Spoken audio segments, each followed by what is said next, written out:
crazy updates. Hi guys and welcome to another vlog. I am driving this. This is the Tata Nano, which is not a normal Tata Nano. This car comes courtesy of Durga Car Decor to me. So make sure to click on the pinned comment, the link there, and follow them on Instagram. This is not a normal Tata Nano because this is the Tata Nano Rolls Royce edition. We'll come to that in a bit.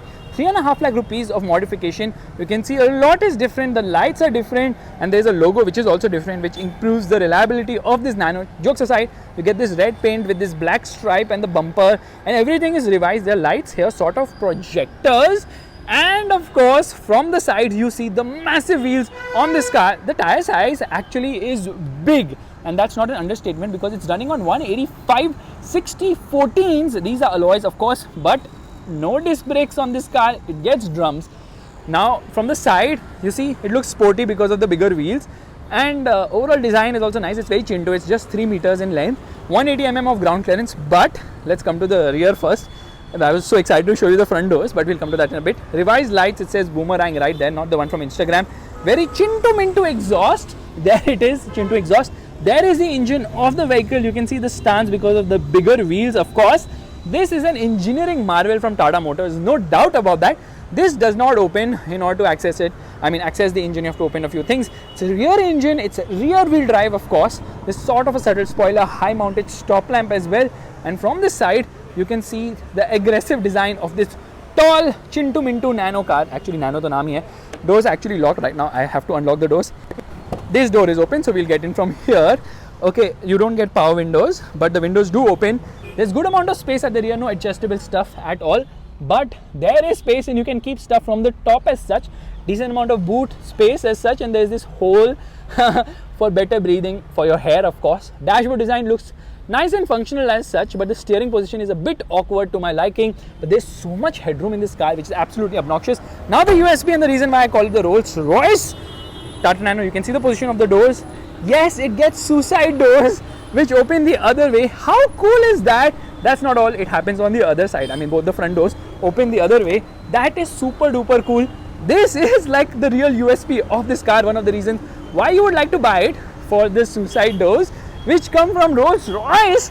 Okay, they named it something else. Can you guys guess what is the name of suicide doors now? Because suicide seems to be a negative term, so they obviously renamed it. You get a single wiper here because of cost cutting, of course, and inside things are regular as such. In fact, this is kind of empty. You can easily go from here to there. There are power windows for the front, audio system aftermarket for sure, and the instrument cluster is in the center. There's so much storage, you can keep anything wherever you feel like, but the steering position is a bit awkward. 4-speed gearbox, not much to talk about in the interiors. You won't believe I've actually reviewed or made a vlog on the Tata Nano earlier. You can click somewhere here to see it. This is another experience today. Let's drive. Searching for the keys. Did you get the keys? The Rolls Royce Wraith, those? Yeah, Rolls Royce Wraith. Must have done a suicide by now, but yeah, anyways. Let's roll up the windows, which is going to take 2 years at this speed. Come on baby, faster, faster, faster. 3 years later, we are still here waiting for the power windows to roll up. I've never seen power windows roll up at such a subtle pace. Yours is rolled up? Both of them are rolled up. Let's turn on this car. It actually starts like a rickshaw, kid you not, into first gear there. Oh my goodness, the effort to turn the wheels. First and foremost, it doesn't have power steering, and on top of that, the wheels are bigger on this car, which results in obnoxious effort to actually turn the wheels. But this is an absolute engineering feat from Tata Motors.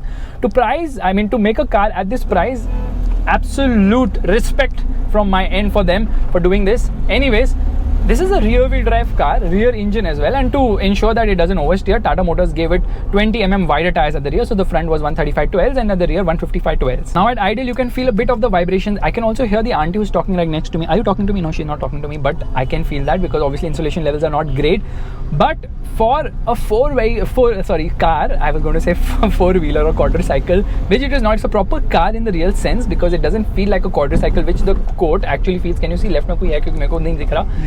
Anyways, around the corners there is body roll, but ironically it does handle decently well. I think the bigger tires are making it a bit of a challenge to put all that massive power down. To be precise, 35 horsepower and 48 newton meters of torque. The horn is actually quite loud. I think it's right inside, because you know what, I am sitting on the fuel tank and this dude is sitting on the battery, something of that sort, because below the front seats are all these things. Get into the gas and there you see it absolutely pulls hard from 20 to 40 kilometers per hour. It's a very slow car. It goes from 0 to 100 kilometers per hour in 30 freaking seconds. 30 seconds is like 3 years in automobile speak. Yeah, that's a long time. And if you're lucky enough, you can even hit the top speed of 105 kilometers per hour, which is electronically limited. Once you hit 105, the ECU cuts the fuel so that this car doesn't go any further and then becomes dangerous, because safety wise it's not that great, but it's safer than a two-wheeler where this car was positioned. Launched at ex-factory price of 1 lakh rupees only. This car's price more than doubled over the years when they launched the twist version with power steering and a lot more features as well. Instrument cluster in the center, not easy to read. You don't need to read it, you don't care about it, because you know you're always in the speed limit, so you don't have to worry when you get into the throttle. Now, a lot of clever engineering bits on this car. First and foremost, this is a monocoque chassis with space frame. Yes, you guessed it right, that Tata Motors went absolutely bonkers in terms of the engineering capability. The brakes are soggy but get the job done. Again, they stop the car, but acceleration is brisk enough, but it's a little jerky, I don't know why. But yeah, I was telling you, it gets the job done for the most part. Steering wheel doesn't have any feel or feedback in the center head position. However, it kind of crashes through the bumps because it is having really small wheels. That said, they have long suspension travel, which results in actually a decent ride quality. Wheels are very chin to mintu, but the ride is actually decent. Handling is also nice. You can have a lot of fun driving the Nano, another car from Tata Motors which was way ahead of its time, just like the Ariya. But this car absolutely showed engine engineering capability, because anybody can drive, anybody can drive a cheap car. Anybody can design an expensive car, but very few can design a car which is so frugal in every aspect of engineering. This is one of them. It has a very small turning radius. High speed stability is fantastic. If you say high speed is above 105 kilometers per hour, which it doesn't reach. Taking a U-turn is effortless, but you know what, because of the lack of power steering, there is so much effort in taking a U-turn, but you're not going to complain much about it. Now, tell me which other car has rear engine and rear wheel drive? Porsche 911, and that's about it. Okay, so this is again a unique aspect of this car. Nobody's behind us, thankfully, so we're going to turn on the hazard light. It makes this sound. Okay, shut up. Into first gear, revving the motor, and let's see where it goes. It will not wheel spin, it gets bogged down, so fueling wasn't properly done. There are flat spots in the power delivery. 624cc engine, twin cylinder, and then later they made changes. They gave it 2 more horsepower. A lot of changes happened of the Nano over time, but because of the production delay in Singapore, the whole plant did not come up. The Nano lost the opportunity which it had to sell in good numbers, but the major issue was that the perception. People did not want to be in the world's cheapest car. Would you want to be in the world's cheapest car? Obviously not. So the marketing kind of failed in that regard.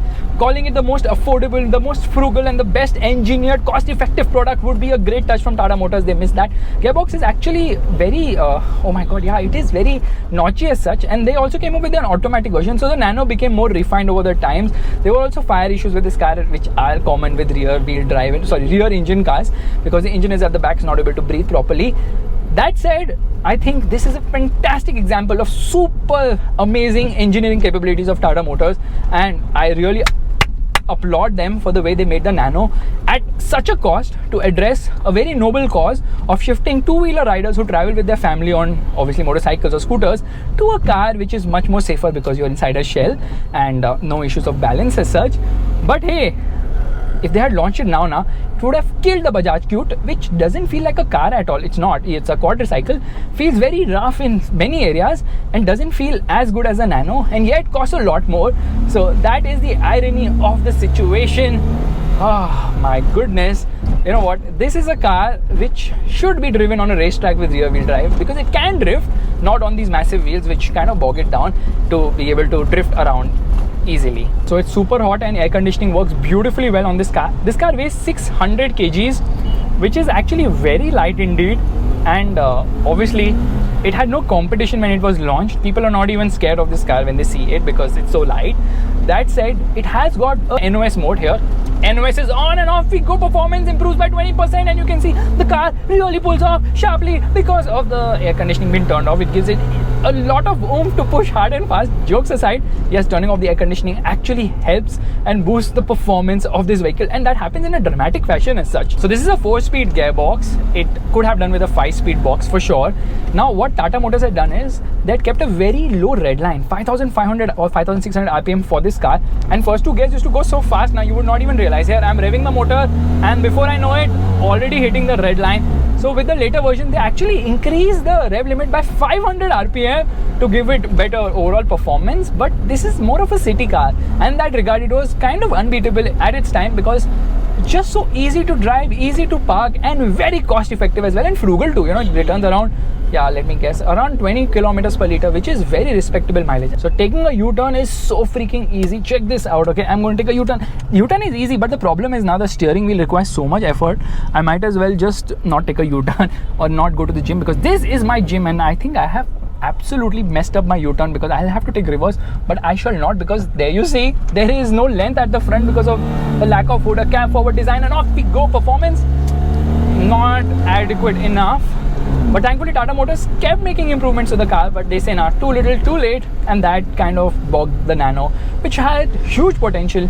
I just wished it was still on sale, because I would definitely buy one and convert it into a rocket ship. If you like this vlog, make sure to give it a thumbs up, that's a like button, and also subscribe to the channel. This dude does not know my brakes don't work. Pumping will also not help. No, pedal is only very spongy. I will see you guys in the next video real soon. Bye bye.